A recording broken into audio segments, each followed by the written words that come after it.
Oke, untuk report generator saya mengusulkan eh, dengan arsitektur seperti ini. Jadi di sini kita menggunakan queue. Nah, kebetulan queue ini dari sisi pemrograman dia sudah punya sendiri. Jadi kita tidak perlu lagi mungkin menggunakan Kafka ataupun Rabbit atau yang lain itu sejenisnya. Karena dari pemrograman sendiri sudah ada. Baik itu menggunakan Golang, Laravel dan lain-lain. Gitu ya. Nah, di sini dari API kita perintahkan untuk mendispatch jobnya. Ditaruh misalkan ada kita chunk database tabelnya menjadi 110 page gitu, maka 10 job akan dibuat di sini. Dan queue itu bisa kita setting supaya dia menggunakan storage berupa Redis ataupun berupa database, itu tergantung pilihan kita. Tapi lebih reliable dan lebih maksimal itu kita menggunakan Redis. Nah, di sini ada worker-worker yang memang sudah kita siapkan untuk melakukan perintah ya, untuk melakukan operasi dari database itu. Katakanlah job pertama 1 sampai 100 dikerjakan oleh ini, 100 1 sampai 200 dikerjakan ini, dan ini terjadi secara bersama-sama sehingga proses generating reportnya itu bisa lebih cepat.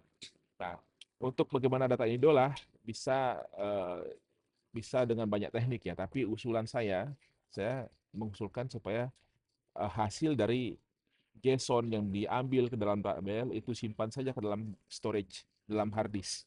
Nah, hard disk ini juga bisa diakses oleh service dari komputer. Jadi selain selesai dikerjakan, baru diambil, dibaca, lalu dikumpulkan, digabung jadi satu, jadilah generatornya. Nah, kemudian dari worker ini bisa kita set untuk mengupdate presentasinya. Teknik melakukan update presentasi itu banyak macamnya. Kalau saya dalam contoh ini, saya berikan untuk poin proof of concept ini, saya gunakan jumlah job totalnya, kemudian setiap job ini selesai, dia akan melakukan increment. Nah, tinggal total incrementnya dibagi dengan total job, baru kita hitung presentasinya. Nah, API ini bisa membaca data yang ada di Redis ini untuk mendapatkan apa namanya? Untuk mendapatkan presentasinya.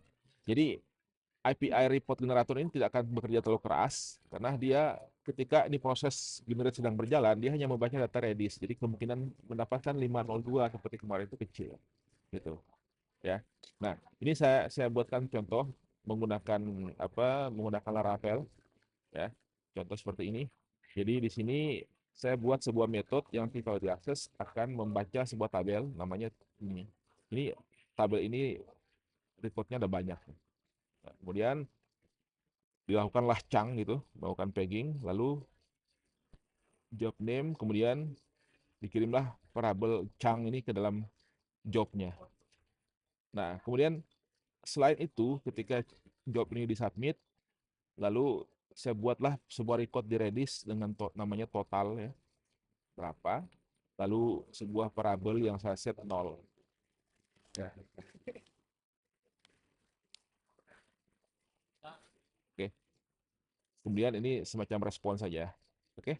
Nah, ketika ini diproses, kemudian saya panggil ya. Saya panggil dengan apa localhost dispatch job. Aduh, oh sorry, lihat kisahnya belum.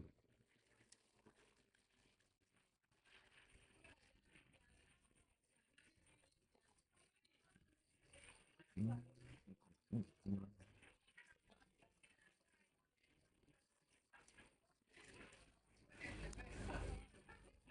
Berapa sih?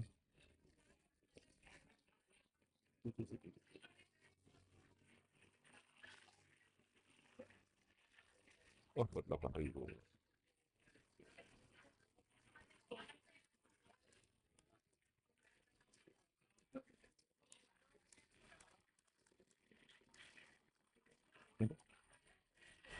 Ini apa namanya? Dispatch job.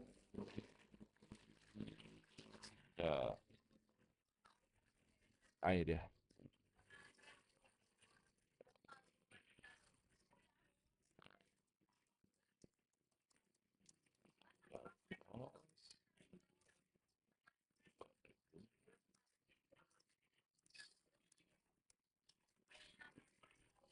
Ini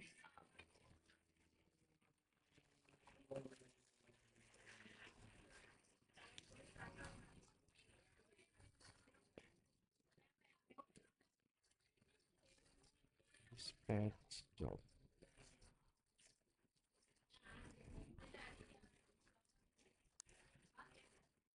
Oke, nah ini sudah melakukan apa? eh, Pembuatan jobnya. Lalu supaya job ini dikerjakan, ya, kita jalankan. Nah, ini langsung kerjain, ya, jalan. Nah, jadi di sini saya buat ada berapa worker, 1, 2, 3, 4, 5, 6 worker yang mengerjakan. Ya, jadi worker ini cara kerjanya ya, dia bekerja, caranya dia mengambil data lalu disimpan ke dalam JSON. Ya.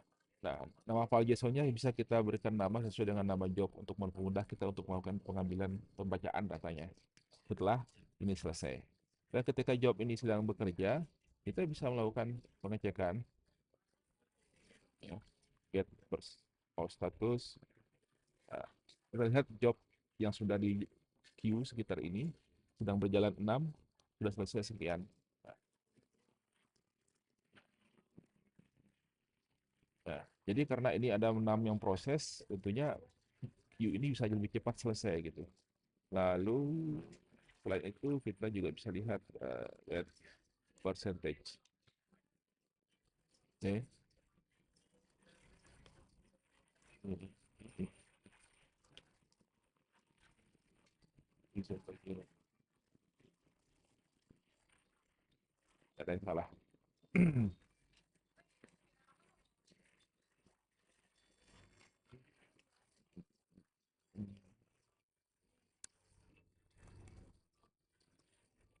Nah ini. Jadi eh, saya tadi setiap apa namanya job ini selesai, saya lakukan increment untuk variabel tadi. Jadi satu job selesai artinya apa namanya angka ini akan naik. Nah, kemudian dan ini disimpan di Redis ya. Jadi cek status ini dia membaca ke Redis gitu ya. Tidak terbebani oleh worker yang sedang bekerja ini. 1, 2, 3, 4, 5, 6 ini yang bekerja ini. Ini tidak ada urusannya. Kalau dia hang atau error, dia tinggal restart, jobnya diulang. Nah, kita bisa buat apa ketentuan berapa kali ini mau diulang. Ya, tentunya ini contoh menggunakan Laravel ini salah satu bisa juga applicable untuk diulang juga. Nah, tinggal kita lanjutkan pemrogrammingnya mau apa. Setelah ini mencapai katakanlah 100% gitu atau angka ini dikurangi ini sudah jadi 0, maka baru kemudian lanjutkan prosesnya untuk membaca filenya. Filenya itu ada di sini. Ya, privat. Ini ada sudah ada 4,2 giga ya. Uh, ini kayaknya sisa-sisa yang kemarin malam saya lupa hapus ya. Oh iya, benar. Kemarin malam. Nah, ini ya. Tinggal kita apa namanya? Kita punya apa prefix nama filenya kan. Nah, ini bisa kita menggunakan UUID kan untuk sebagai penanda dari apa nama prosesnya. Begitu. Jadi dengan menggunakan arsitektur seperti ini, saya rasa ini akan lebih membuat proses generate report kita itu lebih efisien dari sisi waktu. Ya, kita apa namanya, kemudian pengecekannya juga tidak langsung mengecek apa by memory atau by request, tapi baiknya sih taruh di Redis gitu. Kalau ada persentase taruh di Redis, nanti ada IP lain yang mungkin dijalankan menggunakan goroutine untuk melakukan pengecekan terus menerus ya, ya, untuk mengecek eh, apa namanya nilai yang sudah di set Redis. Jadi workernya mengeset sini di API-nya membaca gitu, seperti itu. Nah ini usulan saya untuk eh, arsitektur untuk ya, report generator. Ya, mudah-mudahan ini bisa dipertimbangkan oleh tim developer. Jadi walaupun contohnya saya menggunakan Laravel seperti ini, ya, setelah saya itu juga itu applicable untuk semua bahasa pemrograman. Karena kalau saya lihat di sini eh, Golang UI juga ada ya. Golang Q, apalagi Golang juga punya Go rutin gitu ya. Ya. Nah, ini ada juga nih Q in Golang. Saya tidak ada isu lah untuk ini untuk kita terapkan. Nah, oke. Nah, kalau kemarin saya lihat eh, prosesnya lagi berjalan, apa cuma eh, apa front end-nya ninggalin gitu. Begitu ketemu 452, nah, saya teman-teman sudah tahu lah kasusnya. Oke, mungkin itu saja dari saya. Mudah-mudahan ini bermanfaat. Terima kasih.